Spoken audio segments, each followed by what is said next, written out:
कहा यह भी जाता है कि भारत के प्रधानमंत्री नरेंद्र मोदी जब अपनी युवावस्था में हिमालय में तपस्या कर रहे थे तो उन्हें महाअवतार बाबा जी के दर्शन हुए थे।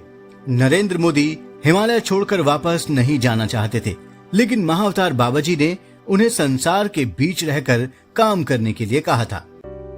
बाबा जी के बारे में कुछ लोग ये कहते हैं कि भारत के वर्तमान प्रधानमंत्री नरेंद्र मोदी को हिमालय से वापस इन्होंने ही लौटाया था। कहते हैं प्रधानमंत्री हिमालय के आध्यात्मिक संसार से लौटना नहीं चाहते थे।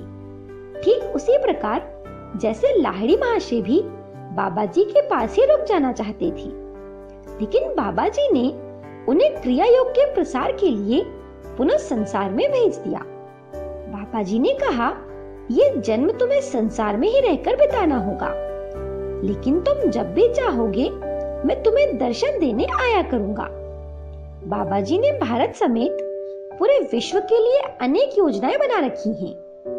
इस योजना में शामिल अनेक किरदारों को बाबा जी प्रत्यक्ष और अप्रत्यक्ष रूप से मार्गदर्शन देते रहते हैं। वर्तमान समय में भी अनेक व्यक्ति बाबा जी के दर्शन प्राप्त होने का दावा करते रहते हैं। स्वामी केवलानंद भी हिमालय में महाअवतार बाबा जी के साथ कुछ समय रहे थे। उन्होंने बताया है कि बाबा जी विशाल हिमालय क्षेत्र में अपने शिष्यों के साथ एक स्थान से दूसरे स्थान पर भ्रमण करते रहते हैं।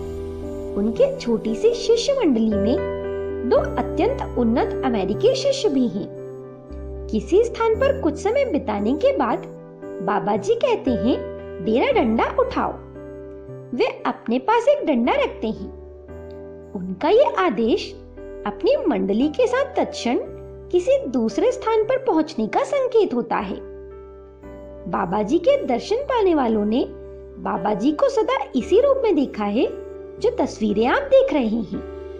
बाबा जी को कुछ भक्त अमर बाबा और त्र्यंबक बाबा भी कहते हैं।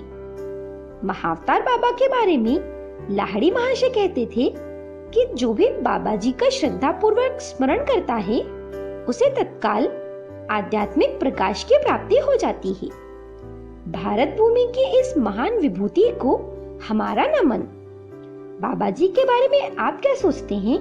अपनी राय जरूर कमेंट कीजिए। मेरे साथ बने रहने के लिए आप सभी का धन्यवाद।